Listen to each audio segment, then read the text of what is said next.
Hi, I'm Mike Gridley and welcome to PowerBoat Television. Well, it's been about 10 years since I was lucky enough to be on the West Coast for some cruising in beautiful British Columbia. And today we've just arrived in Deep Cove in North Vancouver to meet up with our good friend Dan Greenwood of Greenwood Yacht Services, who's going to take some time to show us the highlights of his own backyard.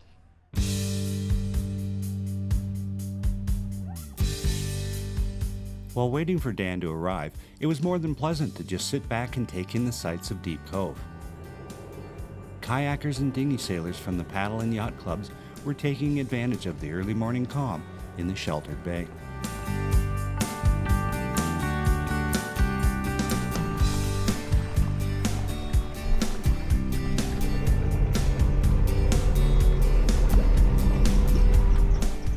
Hey, Dan. Hey, Mike. How you doing, guy? See you, man. Long time no see. About 10 Let's, years, I guess. yeah, let's get you tied up here.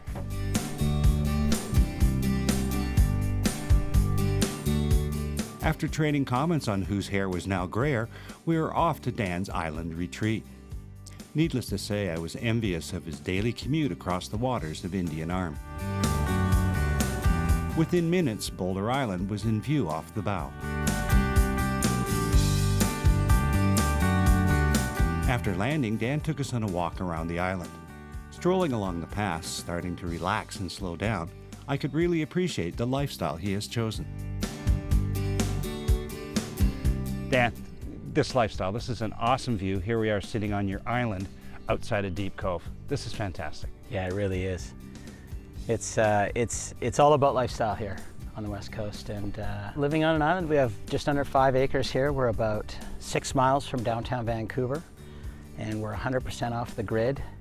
And but I'm still able to function, and I run my business. My yacht brokerage is run from here, and my listings are located in various locations around Vancouver Island and Vancouver, and I use my commuter boat to get to them, so I don't see the roads very often during the summer.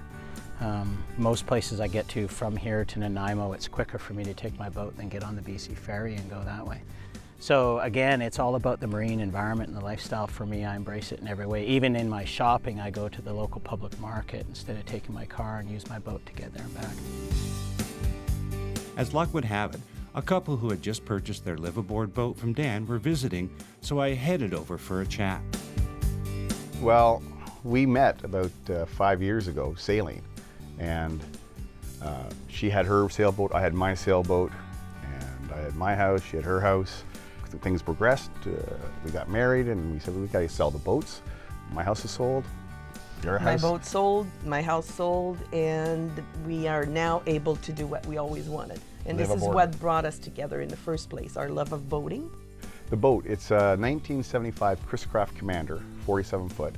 It just had 2 new Hinos put in, 400 horsepower turbo, new transmissions, new holding tanks, and new diesel tanks. The living aboard does have its challenges. First of all, trying to downsize from a house to a 47-foot boat. You realize how much you have that you don't really need when you live aboard. But no, for now, this is our baby, our journey, and we're just looking forward to keep on doing that beautiful journey that we started. Later in the show, we'll have more from scenic British Columbia.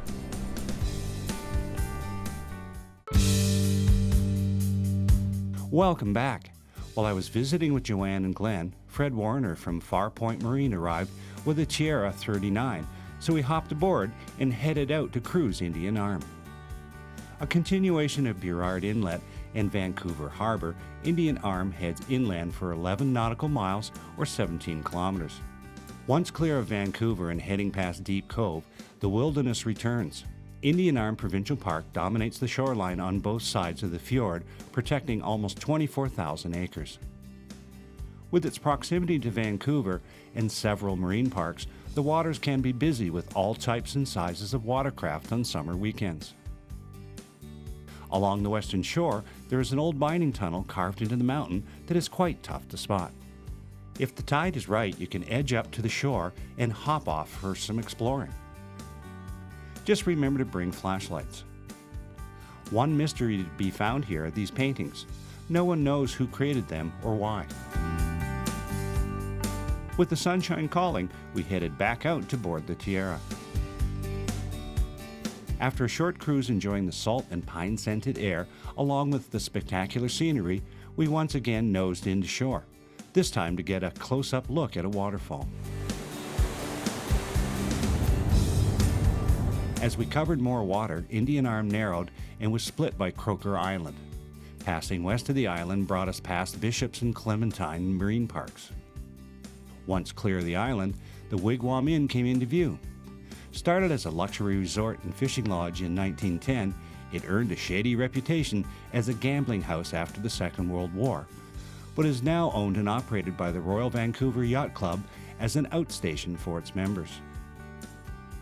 Turning southeast to head outbound provided a spectacular view of the coastal range and old-growth forest of the park.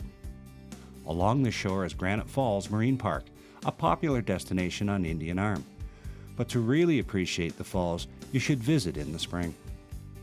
Our final stop was to check out another historical spot, Vancouver's first hydroelectric plant, the Bunsen powerhouse. Built in 1903, the plant's turbines are still fed by a lake high above to generate electricity. With the afternoon marching on, we decided to pick up the pace for the run back to Deep Cove while kicking back and enjoying the view. Deep Cove is a special place for visitors and locals alike. It boasts a great waterfront with a park and public wharf. The view from either at any time of day is truly spectacular. It's a great place to sit and relax or hang out on your boat after a tour of the shops and some dining along Gallant Avenue.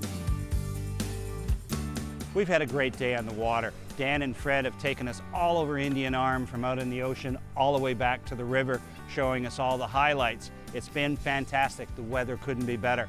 We've gotten ourselves back to Deep Cove on a spectacular early evening with some time to spend looking around in the shops. And of course, now that we're wrapping up, some time to sit down and enjoy a great meal of some fresh seafood here on the BC coast. Hi, I'm Mike Gridley and welcome to PowerBoat Television.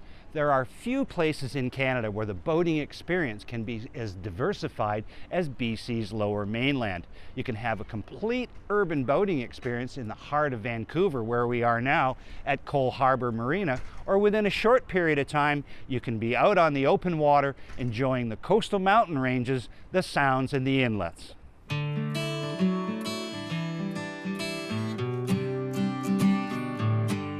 Given its world-class marina facilities, a backdrop of towering condos, and the North Shore Stanley Park, it's hard to believe that this was once a coal mine, then a major maritime center started by the Union Steamship Company. From the marina, you can head out to cruise Vancouver skyline, enjoying the city's waterfront scene, or cruise to a host of destinations with the coastal mountain range as your backdrop. Dan had arranged for Nick Pileski to host us on his Meridian 5788 for a cruise out to Howe Sound. You really have to be on your game while boating in Vancouver Harbour. It's busy, and the traffic ranges from paddlers and rowers to seaplanes, ocean liners, ferries, and freighters, not to mention a wide assortment of pleasure craft. Departing Vancouver through First Narrows, you will pass by Stanley Park and under Lionsgate Bridge. From the Narrows, it can be a rough ride, even in a 58, until you round the light on Point Atkinson and turn into Howe Sound. Howe Sound is a popular spot for day boaters, cruisers, and cottagers since it is only 9 nautical miles from Vancouver. Bowen, Keats, and Gambier Islands are the primary destinations. As you navigate these waters, be mindful of floating logs and debris that break away from the many tows. Our first stop was Snug Cove on Bowen Island. While the best way to arrive is by boat, you can also take a ferry from Horseshoe Bay in West Vancouver, as many weekend visitors and residents do. Snug Cove is home to the unique Union Steamship Company Marina, a really wonderful facility with great architecture. Once the staff had us secured, we headed ashore to catch up with owner Rondi Dyke. We try to reserve a lot of spaces for our transient boaters, but we have about 2/3 of it for permanent boaters. but our transient boaters come over typically from Vancouver and from the Seattle area, and they're moving up and down the coast, and we hope that they have a good time here. It's a small community. We have 3 or 4 restaurants in it, liquor store, grocery store, all of the necessities. The building was built in the 30s originally.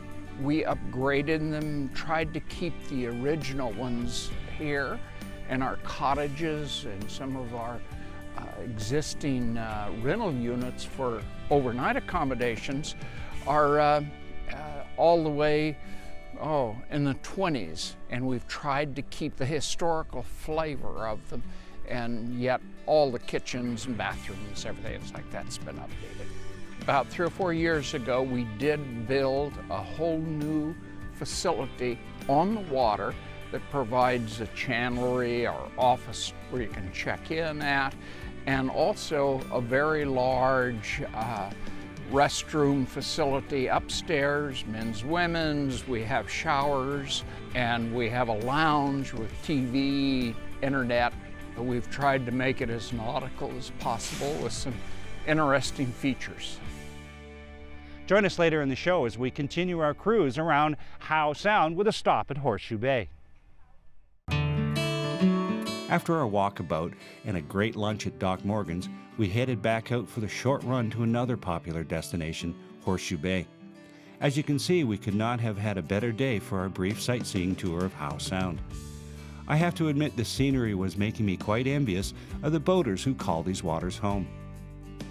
Rounding Tyee Point revealed a very busy harbor. Horseshoe Bay is the terminal for all of the BC ferries that connect communities on the Sunshine Coast and Vancouver Island with the mainland. Recreational boaters are served by Sewell's Marine. From any boat in the marina, the view is impressive, actually stunning. Now, one of the reasons Dan's had us cruise in here to Horseshoe Bay is for a couple of things. It's a great destination for the local cruising boaters coming out of Vancouver.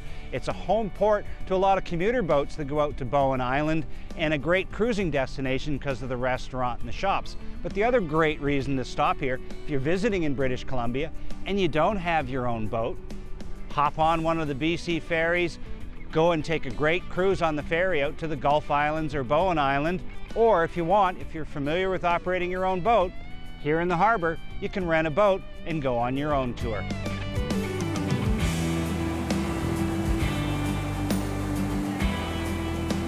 Underway again, we cruise the shore, checking out the many homes overlooking the Sound. Running south on the Sound, we could look inland and watch the parade of homes with the coastal range in the background, or look out to the islands. Along the stretch of shore is Wycliffe Park. Opened in 1909, the park is Canada's first marine protected area and a popular diving spot. Cruising along the mainland, just before Burrard Inlet, Fisherman's Cove and Eagle Harbour offer an interesting side trip. So here we are entering Eagle Harbour. We've got the gas dock on the left and the Race Rock Yacht Services and the boatyard. We're about 3 miles from Horseshoe Bay, still in West Vancouver, heading back to Vancouver. This is a nice little diversion through here, lots of great scenery.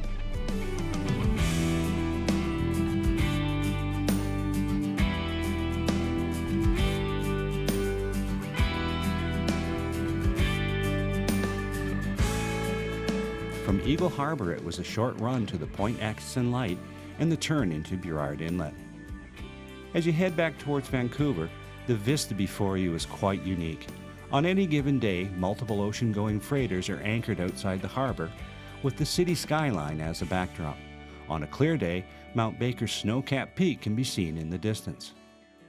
Passing by Stanley Park and under Lionsgate Bridge brings you back into the shelter of Vancouver Harbour.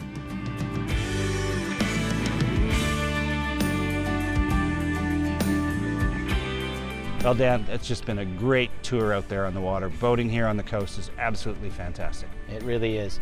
Whether you're going out for 1 hour, a day, or a week around Vancouver, this area has everything a boater wants. Yeah, there's so many choices. I can't believe you can go from the urban boating here to what we've seen, where you can disappear for a weekend, spend some time out in the islands, really kick back and relax. Yeah, it's pretty nice. We're very spoiled here with our boating environment. That's why I live here. Perfect. Well, thanks. Thank you, man. Hope to see you again soon sometime. We'll be back. Come on back to the West Coast. We love it when you come out here.